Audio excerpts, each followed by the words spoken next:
All right, hello.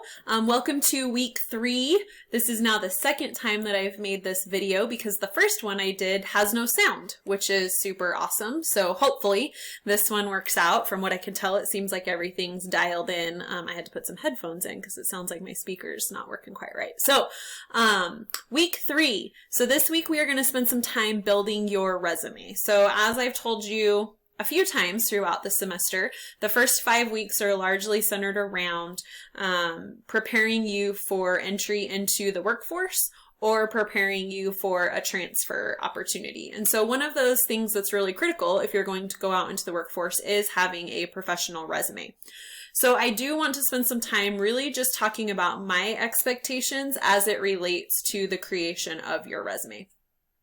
Prior to being a full-time faculty member here at CWI, I spent about 8 years as a manager. So hiring folks, working through personal development, professional development, those sorts of things, setting goals.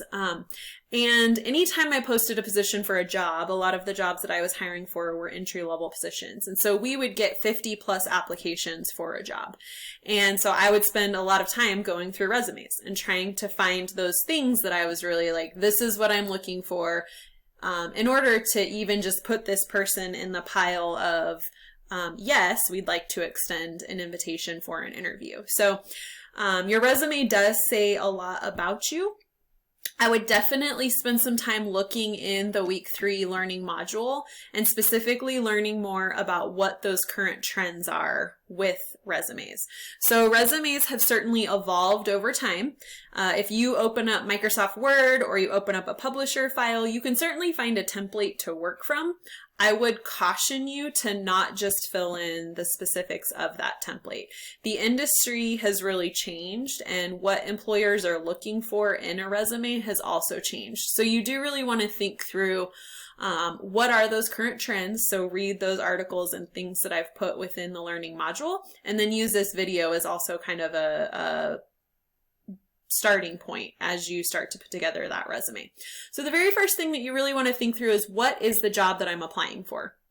So you had an opportunity to provide some feedback through the Capstone forum related to things, what your long-term goals are, right? So some of you want to work in vet clinics, some of you are really interested in equine science, and so really think about what is that long-term goal before you even sit down and start putting together your resume. No resume should ever be the same. So I will tell you, every single job that I've applied for, I've always gone through and not necessarily completely redone my resume, but I have inserted things, removed things that are specific to that job. The thing that you're going to find in those templates is they usually, the very first thing up top says something like career objective or career goal, and you're going to find in the module materials that we have really done away with that. As a hiring manager, I know that you're applying for my job and you're interested in my job. So I don't need a statement that tells me that. What I really need to see are those things that relate back to the job specifically that you're applying for. So what a lot of people will do is they will only list the employment that directly relates to that job. But you can also get really creative with this. So let's say you're interested in applying to a vet clinic and you want to be a kennel tech, right? And one of the skills that they list on the job description is communication skills. And maybe you worked as a cashier at D&B Supply. And so you could still pull that job in as your previous work experience, but then you want to tell that story of how those communication skills would be applicable for the job that you're applying for. Hopefully that makes sense. Like you really want to make that connection. If it's a job where you're like, it's not applicable, then don't list it.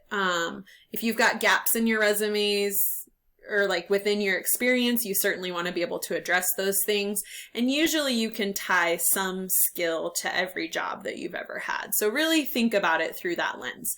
And so you can see here, you don't have to use color if you don't want to, but this is a template that I created myself. And so it's something that I use if I'm applying for jobs, which it's been a while, but, and you can see here, I list all of my experience. And I try to find those things that, again, make that connection to the job that I'm applying for. I have a high level list of just a handful of skills and some accomplishments that are important to me. Because I was applying for a teaching job, it was important to note those courses that I actually taught. And then any professional organizations or committee work that you might have, that helps show your employer that you are a well-rounded person, right? So those professional organizations and committee work are super valuable for an employer to see. And then obviously your education. So you do want to make sure that you include that component because the job may require a certain level of education. And so you want to make sure that you highlight that.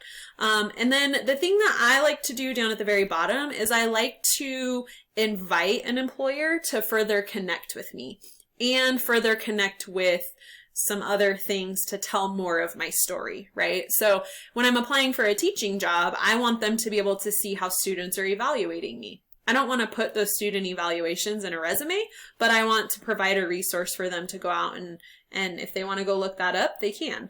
If they want to go check out my LinkedIn profile, they can go learn what skills people in my LinkedIn profile have said I'm good at, or they can look at that job history again. Maybe there's some additional things that I didn't list on the resume that they can then go out and take a look at. So, something that I've tailored that I do think is helpful and invites that employer to take a further look if they would like to. Finally, the one thing I will say is you do really want to try to keep your resume to a page. Again, if you're getting 50 or 60 applications as a hiring manager, you have to be able to, they say we, as a hiring manager, we spend between 1 to 2 minutes on a resume. And that 1 to 2 minutes is that critical point, right? Of, do you have my attention? Do I want to read more about you? Do I want to bring you in for another for an interview and have a conversation with you? And so you have a very short window of time to really grab their attention, tell your story, and tell them why you're the best person for the job. So keeping it to a page is one of those things that allows you to do that. As a hiring manager, if I had somebody submit a 2, 3, 4 page resume, I immediately lost interest, right? Because that 1 to 2 minute window, I didn't want to look through 4 pages of content. And so that is a trend that, again, we're really trying to stick with as we look at building a resume for an entry-level position. I am still working through your professional philosophies and reading your Capstone forums, so feel free to keep checking your grade center. I'll have those graded probably within the next day or so, the rest of you, along with some feedback in your Capstone forum with some ideas where you could potentially reach out for some internship opportunities. So keep your eye on that as well. I hope you all are having a fantastic week. I hope this video has sound, and happy resume building time.